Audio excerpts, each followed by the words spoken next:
ভারতের বিপক্ষে টি-20 সিরিজটা কি তাহলে বাংলাদেশ দেখছে দুধ ভাত সিরিজ হিসাবে? ক্যাপ্টেন নাজমুল হোসেন শান্তর প্রেস কনফারেন্স দেখে আমার কাছে সেটাই তো মনে হয়েছে।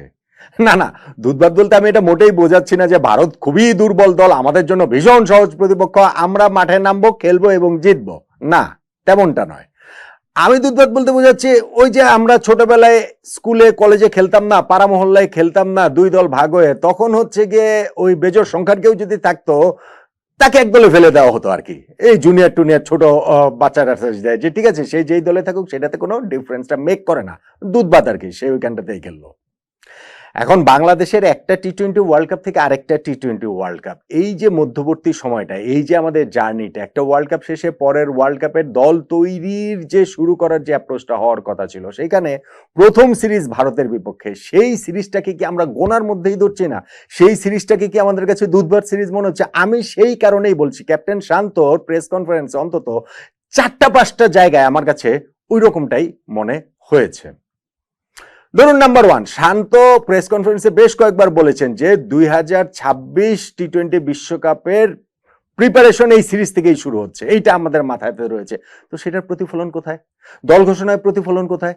2024 টি-20 ওয়ার্ল্ড কাপে বাংলাদেশের যেই টিমটা ছিল সেই টিমটাই তো ভারতের বিপক্ষে এই সিরিজটাতেও খেলছে।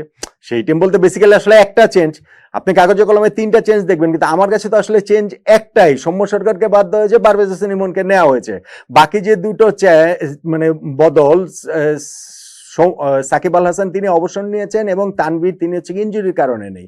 এই দুইজনের জায়গাতে মেহেদী হাসান মিরাজ এবং হচ্ছে গিয়ে রকিবুলকে দলে নেওয়া হয়েছে। সো আপনি 2026-এর কথা বলছেন এত প্রবলভাবে, তাহলে আপনি এইখানটাতে নতুন ভাবে আর কি করলেন? নতুন সাইকেল শুরু করার ক্ষেত্রে কি করছেন এই জায়গাটাতে? এই কারণে আমার কাছে মনে হচ্ছে এই সিরিজটা বাংলাদেশের কাছে দুধভাত সিরিজ। ধরেন 2 নাম্বার, যেটা হচ্ছে গিয়ে নতুন ভাবে আপনি করবেন না, কারণ আপনি ওই আগেরটাতেই ভালো ছিল এরকম আপনি মনে করতে পারেন, কিন্তু শান্ত তো প্রেস কনফারেন্সে বললেন এই সিরিজ থেকেই আপনারা আমাদেরকে ভিন্ন অ্যাপ্রোচে খেলতে দেখবেন, আমরা জয়ের জন্য খেলবো। প্রশ্ন তো আমার সেই জায়গাটাতেও রয়েছে, জয়ের জন্য খেলবো মানে কি আগে কি বাংলাদেশ জয়ের জন্য খেলেনি? আচ্ছা ঠিক আছে, এটা নয় তিনি বলেছেন, কিন্তু ভিন্ন অ্যাপ্রোচে খেলার অর্থটা কি? আপনি একই ক্রিকেটার রেখে আপনি ভিন্ন অ্যাপ্রোচে খেলতে পারবেন? একই কোচিং স্টাফ মানে সবকিছু সেম রেখে আপনি মানে ভিন্ন অ্যাপ্রোচে খেলতে পারবেন? এটা সময়, আপনার কাগজে কলমে সম্ভব। আমাদের এই ক্রিকেটাররা সব রকম ভাবেই খেলতে পারে, আগে একরকম ভাবে খেলছেন, এখন অন্যভাবে খেলবেন। কিন্তু আমরা এতদিন ধরে বাংলাদেশ ক্রিকেট ফলো করার সূত্রে জানি যে এইটা আসলে নেক্সট টু ইম্পসিবল। বাংলাদেশ টি-20 ওয়ার্ল্ড কাপে যেমন খেলেছে সেইখান থেকে এসে এখন একটা ভারতের বিপক্ষে সিরিজের আগে নতুন একটা সাইকেল আমাদের শুরু হচ্ছে আরেক ওয়ার্ল্ড কাপের মাথায় রেখে। সো আমরা ভিন্ন অ্যাপ্রোচে খেলা শুরু করব, একই প্লেয়ার রেখে ভিন্ন অ্যাপ্রোচে আমরা খেলা শুরু করব। এইটা আসলে জাস্ট খালি বলার জন্য বলা, কথার কথা বলা। নাম্বার 3 আমার যেটা প্রশ্নের জায়গা, সেইটা হচ্ছে গিয়ে শান্ত বলছেন যে এই সিরিজের দলে যারা রয়েছেন 15 জন, সঙ্গে আরো 4-5 জন রয়েছেন, এই 20-22 জন নিয়েই 2026 টি-20 ওয়ার্ল্ড কাপের মোটামুটি টিমটা তৈরি করা হবে, ওইভাবে আসলে প্রিপারেশনটা নেওয়া হবে। 20-22 জন প্লেয়ার, এখনকার এই 15 জনের সঙ্গে আর ওই 4-5 জন মিলিয়ে টি-20 ওয়ার্ল্ড কাপের আমাদের দল 2 বছর পরে যে টি-20 ওয়ার্ল্ড কাপ সেটা হয়ে যাবে। এত টি-20 আমরা মাঝখানে খেলবো, আমাদের এইটুকুই হচ্ছে গিয়ে আমাদের রিসোর্স।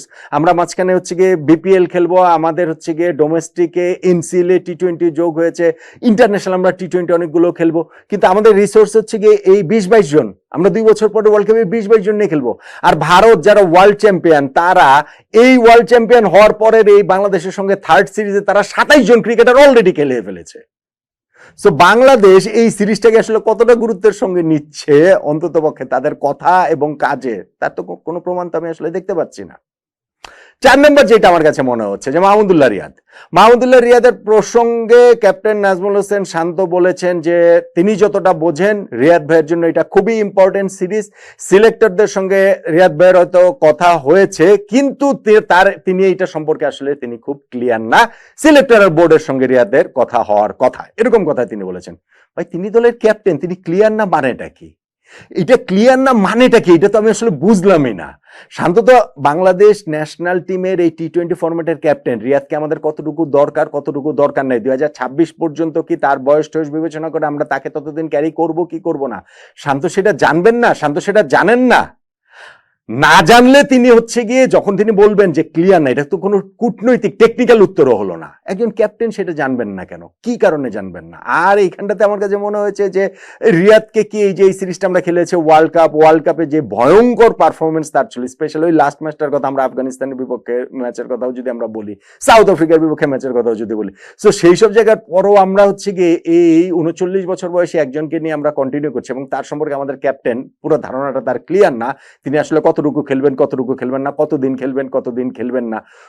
তো এটা কি এই সিরিজের কোনো গুরুত্ব নাই? মাহমুদুল্লাহ রিয়াদরে আমরা এই সিরিজ খেলাচ্ছি হচ্ছে কি এটা দুধভাত সিরিজ সেই কারণেই। আচ্ছা, নাম্বার 5 আরেকটা জিনিস আমাকে বলেন যে শামীম পাটোয়ারিকে নিয়ে, রিয়াদ এবং শামীম পাটোয়ারিকে নিয়ে প্রশ্ন হয়েছে, সেইখানে ক্যাপ্টেন শান্ত এক অর্থে একটু রেগেই গেলেন যে ভাই আপনি কার সঙ্গে কার তুলনা করছেন? আরে মাহমুদুল্লাহ রিয়াদের সঙ্গে কি শামীম পাটোয়ারি তুলনা করেছেন নাকি? এখন যে ধরেন আপনার সাকিব আল হাসান নাই, সাকিব আল হাসানের জায়গায় মেহেদী হাসান মিরাজকে আপনারা আনছেন না টি-20 টিমে? মেহেদী হাসান মিরাজকে সেই দায়িত্বটা দেওয়া হয়েছে না?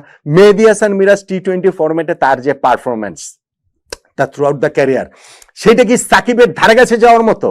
মোটেই না, প্রশ্নই ওঠে না। কিন্তু আপনি সেই গ্যাপটা ফুলফিল করছেন না। সো এখন যখন মাহমুদুল্লাহ রিয়াদ আপনি 2 বছর পরের একটা বিশ্বকাপ রয়েছে, সেই বিশ্বকাপ পর্যন্ত তিনি থাকতে পারবেন কি পারবেন না, তাতে আপনি শামীম পাটোয়ারির কথা আমি বলছি না ইন পার্টিকুলার, যে কাউকে নেই তো আপনি সেই গ্যাপটা ফুলফিল করার চেষ্টা করবেন বা আলোচনার জায়গাটা মানে অন্তত পক্ষে জারি থাকবে। সেইখানে শামীম পাটোয়ারিকে নিয়ে প্রশ্ন করা হলে মাহমুদুল্লাহ রিয়াদ প্রসঙ্গে ক্যাপ্টেন হচ্ছে কি রেগে যাবেন? ক্যাপ্টেন বলবেন যে কার সঙ্গে কার তুলনা করেন? এটা কার সঙ্গে কার তুলনা করার মতো কোনো কিছু হলো? মানে এই সিরিজে আমরা মাহমুদুল্লাহ রিয়াদকে আসলে খেলাবো, এইটা যেহেতু হচ্ছে কি আমাদের জন্য একটা দুধভাত সিরিজ, আমরা এরপরে গিয়ে আমরা পরের ওয়ার্ল্ড কাপের কথা ভাববো টাববো। সো আমার কাছে এই যে 4-5টা পয়েন্ট বললাম, সেই কারণে মনে হয়েছে যে ভারতের বিপক্ষে সিরিজটা বাংলাদেশের যে কোন অ্যাপ্রোচে আমরা খেলছি, কোন অ্যাপ্রোচে আমরা খেলার শুরু করছি, চেষ্টাটা করছি, সেইটা সিরিজ শুরু হওয়ার 2 দিন আগে আমাদের ক্যাপ্টেন নাজমুল হোসেন শান্ত প্রেস কনফারেন্স দেখে আসলে অনেকটা বোঝা গিয়েছে, এবং আমি আসলে সেই জায়গাটাতে বেশ হতাশই হয়েছে। আমার কাছে মনে হয়েছে যে এই সিরিজটাকে কোনো মতে আমাদের সিলেকশন প্যানেল টিম সিলেকশনের ক্ষেত্রে যেটা করেছে, ঠিক তারই প্রতিফলন ক্যাপ্টেনের কথাবার্তার মধ্যেও রয়েছে যে ঠিক আছে ভাই, আমরা কোনো মতে এই সিরিজটা খেলে ফেলি, সিরিজটা আসলে শেষ করে ফেলি। মুখের কথাই যতই বলুন যে ভারতের বিপক্ষে এই সিরিজটা আমরা জিত